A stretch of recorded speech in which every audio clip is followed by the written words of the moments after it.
पहा चौथं एक्झाम्पल आहे इन ट्रायंगल एबीसी। एक ट्रायंगल आहे पहा एबीसी, हा ट्रायंगल आहे।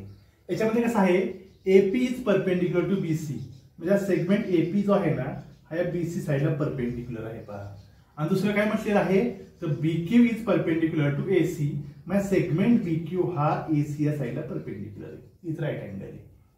याच्यानंतर बीपीसी म्हणजे बीपी आणि सी हे एका लाईन मध्ये आहेत आणि एक्यूबी एक्यूसी हे सुद्धा एका लाईन मध्ये आहेत, लिनियर पॉइंट्स येते। पुढे काय म्हटलंय पहा देन प्रूव्ह, देन आपल्याला प्रूव्ह करायचंय। काय प्रूव्ह करायचंय ट्रायंगल सीपीए। ट्रायंगल सीपीए कोणतं आहे पहा बरं सीपीए, हा ट्रायंगल सीपीए सिमिलर ट्रायंगल सीक्यूबी हा एक ट्रायंगल, म्हणजे हा सीपीए ट्रायंगल आणि सीक्यूबी हा ट्रायंगल हे दोन ट्रायंगल सिमिलर आहेत हे आपल्याला प्रूव्ह करायचं, ते आपण आधी करू। नंतर काय दिलेलं आहे एपीचं माप 7 दिलेलं आहे पहा, एपी माप 7 दिलेलं आहे, बीक्यूचं माप 8 दिलेलं आहे, बीसीचं माप 12 दिलेलं आहे आणि एसीचं माप आपल्याला काढायचंय। ठीक आहे, मग पहिल्यांदा आपण हे दोन ट्रायंगल सिमिलर आहेत ते दाखवू। दोन ट्रायंगल सिमिलर दाखवते आपण, दोन ट्रायंगल घेऊ पहा। कोणते दोन ट्रायंगल आहेत in triangle CPA and triangle CQB. काय काय सामान दिसतंय आपल्याला लिहावं लागेल। आपण टेस्ट पाहिलं होतं पहा, ए टेस्ट पाहिली होती, एस टेस्ट पाहिली होती, सगळ्या टेस्ट पाहिलं ना आपण, एस टेस्ट पाहिली। तसं आता काय आपल्याला दिसतंय सामान पहा बरं सीपीए आणि सीक्यूबी।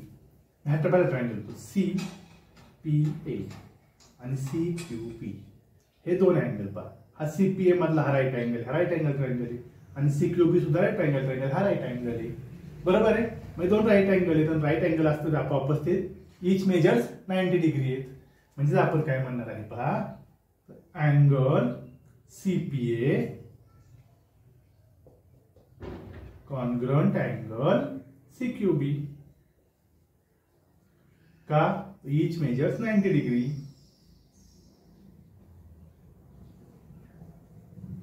इच मेजर्स 90 डिग्री, प्रत्येकाचं माप 90 आहे, याचा अर्थ हे दोन अँगल्स कॉन्ग्रुएंट आहेत। दुसरं हा ट्रायंगल घ्या, त्यात सी अँगल आहे आणि ह्या ट्रायंगल मध्ये पण हा अँगल आहे, हा अँगल दोन्ही ट्रायंगल मध्ये आहे, बरोबर आहे। आपण पहिला ट्रायंगल कोणता घेतला होता सीपीए घेतला होता ना, याचं नाव काय घेऊ मग आपण, समजा एसीपी म्हणू शकतो आपण। मग एसीपी नाव घेऊ आपण, अँगल एसीपी या बी नाही घे, अँगल एसीपी कॉन्ग्रुएंट अँगल, तोच अँगल आहे ना एसीपी। या ट्रायंगलसाठी आपण नाव घेतलेलं होतं। दुसऱ्याला आपण नाव काय घेणार मग बीसीक्यू तोच अँगल आला ना। ह्या ट्रायंगलसाठी हे नाव घेतलं आपण असं, ह्या ट्रायंगलसाठी आपण हे नाव घेतलं होतं, बरोबर आहे। हे कसे आहेत तर कॉमन अँगल आहे, एकच अँगल आहे। आणि जर दोन ट्रायंगल मध्ये दोन अँगल कॉन्ग्रुएंट असतील तर दोन ट्रायंगल सिमिलर असतात। टेस्ट आहे आपली ए टेस्ट, म्हणजे आपण काय म्हणणार आहे पहा so triangle CPA similar triangle CQB, reason आहे ए टेस्ट। मग ए टेस्ट नुसार हे दोन ट्रायंगल सिमिलर झाले, आपण पहिली गोष्ट केली। दुसरं काय सांगितलंय पहा बरं एपी बीक्यू, एपी ह्या ट्रायंगलची बाजू आहे, बीक्यू ह्या ट्रायंगलची बाजू आहे, तर साइड आपण घेऊ AP upon BQ is equal to, आता दिली कोणती बीसी दिलेली आहे ना, बीसी दिली एसी काढायची, एसी या ट्रायंगलची आहे ना, एपी ज्याची घेतली त्याची, म्हणजे एसी छेद बीसी येणार आहे। ह्या काय करस्पॉन्डिंग साइड्स आहेत ऑफ कॉन्ग्रुएंट ट्रायंगल्स आणि त्या कशा असतात प्रपोर्शन मध्ये असतात। मग आपण असं म्हणू शकतो corresponding sides of congruent triangles. Congruent ट्रायंगलच्या करस्पॉन्डिंग साइड्स आहेत आणि त्या प्रपोर्शन मध्ये असतात, त्याच्यामुळे आपण लिहिलेले आहे। मग माप लिहू आता पहा एपीचं माप दिलेले किती, AP is equal to 7, BQ is equal to 8, AC आपल्याला काढायचंय, BC 12. मग आता पुढे काय होईल पहा बरं, इथे सोडू पण खाली आता. AC into 8 is equal to 7 into 12. AC is equal to 7 into 12 divided by 8. 4 ने भाग 4 दूने 8, 4 त्रिक 12, 7 त्रिक 21, 21/2. AC is equal to 10.5. अशा प्रकारे आपली AC ची किंमत आलेली आहे पहा 10.5.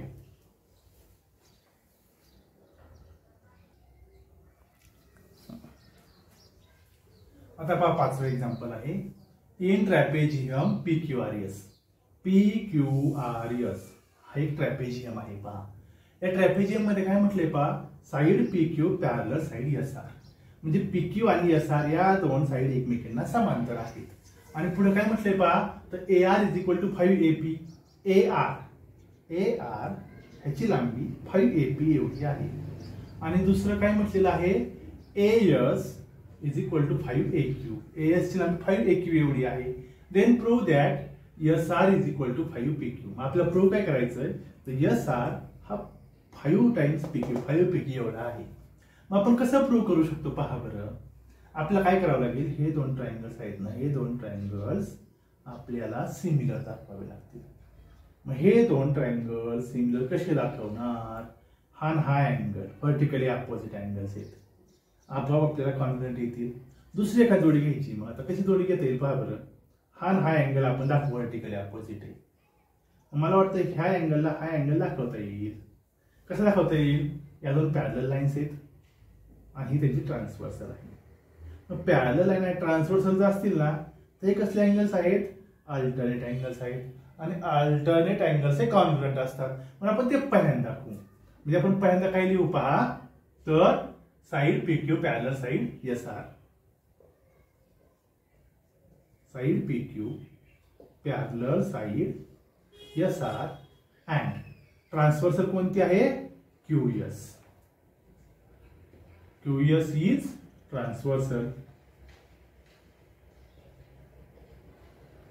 QS जर ट्रान्सव्हर्सल घेतली तर हा अँगल कोणता आहे, PQS. So angle PQS congruent angle. हा अँगल कोणता आहे, QSR. हे दोन अँगल कॉन्ग्रुएंट झाले. म्हणून आता आपण PQS पहा, मी काय म्हणतो ते PQS हा जो अँगल आहे ना, याचं नाव आपण PQA पण म्हणू शकतो ना. PQS म्हटलं काय, PQA म्हटलं काय, अँगल बदलणार आहे का, नाही बदलणार. म्हणून म्हणतो अँगल PQA. PQA का म्हटलं काय झालं, ह्या त्रिकोणाचा अँगल घ्यायचा म्हणून PQA म्हटलं फक्त. ह्याला काय म्हणू आपण, QSR च्या ऐवजी हा जो अँगल आहे ना, हा QSR म्हटलं काय आणि ASR म्हटलं काय, अँगल तोच राहणार आहे ना. अँगल ASR फक्त नाव बदलली. आणि ह्याचं कारण काय होतं, अल्टरनेट अँगल्स होते ना,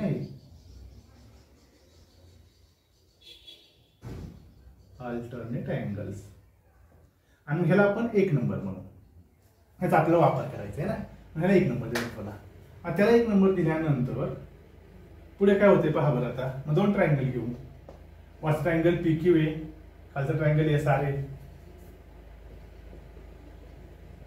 in triangle PQA and triangle SRA या दोन ट्रायंगल्स मध्ये ही तर आपण जोडी पहिल्यांदाच घेतली होती.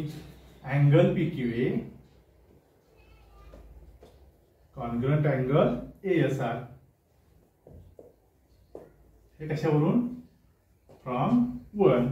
आणि हे व्हर्टिकली अपोजिट आहेत. म्हणजे अँगल PAQ आणि angle SAR. Angle PAQ congruent angle SAR. कारण काय,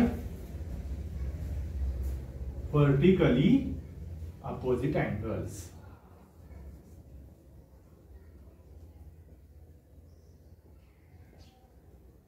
व्हर्टिकली अपोजिट अँगल्स. मग आता हे दोन अँगल जर कॉन्ग्रुएंट असतील तर दोन ट्रायंगल कसे असतात, सिमिलर असतात. So triangle PQA similar triangle SRA. याचं कारण आलं AA टेस्ट. मग ए टेस्ट नुसार जर आता हे दोन ट्रायंगल सिमिलर असतील तर त्यांच्या साईडचं प्रपोर्शन सेम असणार आहे.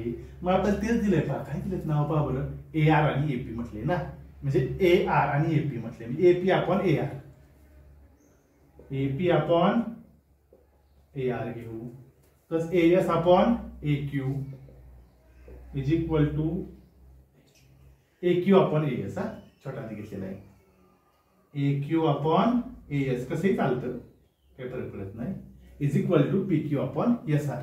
पी क्यू आणि एस आर काय आपल्याला, हा ठीक आहे, P Q upon S R सगळं सेम झालं. पण आपल्याला दिलंय पहा, काय दिलंय पहा बरं, ए आर म्हणजे 5 एपी आहे, ए आरच्या ऐवजी आपण 5 एपी लिहू, एपी अपॉन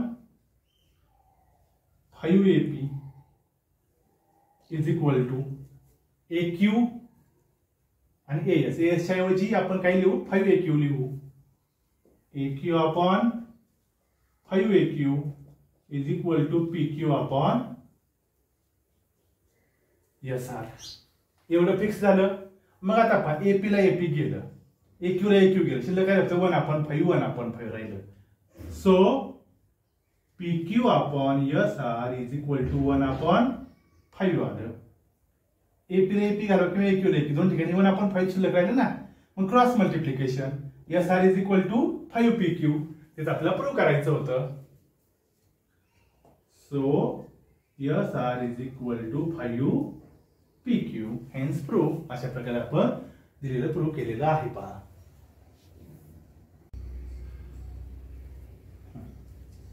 आता पहा 6वं एक्झाम्पल आहे. 6वं एक्झाम्पल काय आहे, इन ट्रॅपेजियम एबीसीडी. एबीसीडी हा एक ट्रॅपेजियम आहे, side A B parallel side C D म्हटलेलं आहे. याच्यानंतर काय म्हटलंय, diagonal AC and diagonal BD bisect each other at point, intersect at point O. हे ओ या पॉइंट मध्ये इंटरसेक्ट होत आहे. नंतर माप दिलेली आहेत पहा, एबीचं माप 20 दिलेलं आहे, सीडीचं माप डीसीचं 6 दिलेलं आहे, ओबी 15 दिलेलं आहे आणि ओडीचं माप आपल्याला काढायचंय. मग याच्या आधीचं एक्झाम्पल तुम्ही सोडवलंय पहा, 5 नंबरचं एक्झाम्पल याच व्हिडिओमध्ये ज्या आधी आपण पाहिलं होतं पहा, त्या एक्झाम्पल मध्ये पण सेम होतं. आणि आपले हे दोन ट्रायंगल्स आहेत ना, हे दोन ट्रायंगल्स आपल्याला काय करायचे, फक्त तर सिमिलर दाखवायचे. कसे सिमिलर दाखवा, तुम्हाला सांगितलं होतं, हा अँगल आणि हा अँगल सिमिलर दाखवा. पहिल्यांदा कॉन्ग्रुएंट दाखवा. कसा कॉन्ग्रुएंट दाखवणार तुम्ही, तर ह्या दोन पॅरलल लाईन्स, हे ट्रान्सव्हर्सल, हे अल्टरनेट अँगल्स कॉन्ग्रुएंट आहेत, त्याला 1 नंबर म्हणा. हे दोन ट्रायंगल घ्या, हे दोन ट्रायंगल घेतले काय होणार आहे, आपोआपच हे अँगल कॉन्ग्रुएंट झाले, हा आणि हा अँगल कॉन्ग्रुएंट येणार आहे. कशामुळे, व्हर्टिकली अपोजिट अँगल्स, त्यामुळे हे दोन ट्रायंगल कॉन्ग्रुएंट लिहा. आता हे दोन ट्रायंगल कॉन्ग्रुएंट कशामुळे, ए टेस्ट नुसार. हे सगळं मगाशी जसं सोडवलं तसं सोडवायचंय, फक्त नावं वेगळी आहेत, बाकी काही बदल आहे का, काही बदल नाही. त्यामुळे मी सोडवून देत नाहीये, फक्त सांगितलं तुम्हाला. हे सर्व तुम्ही सोडवणार आहात आणि सोडवल्यावर नंतर मग काय करायचंय, फक्त पहा, तर आपल्याला काय काय दिलेले, तर हे दोन ट्रायंगल आपोआप सिमिलर आले. सिमिलर आले की त्याच्या साईडचा रेशो सेम असणार, रेशो साईड्स प्रोपोर्शन मध्ये असणार आहे रेशो. मग आपण काय लिहिणार फक्त, तर AB upon DC, AB upon DC, AB upon DC किंवा CD upon A, DC upon AB लिहा, कसंही लिहा पहा. मग अशा आपण कसं केलं होतं, डीसी अपॉन एबी लिहिलं होतं ना, म्हणजे वरची साईड आधी घेतली होती, तसं करू आपण, काही प्रॉब्लेम नाही, कसंही केलं तरी चालतं. DC upon AB is equal to काय येणार आहे, दुसरा रेशो दिलाय ना आपल्याला, ओबी. ओबी म्हणजे ही मोठी साईड घेतली, ते आपण खाली घेणार आहे, आणि ही आपल्याला ओडी काढायची, OD upon OB, OD upon OB. एवढंच फक्त किमती भरायच्या. डीसी 6 आहे,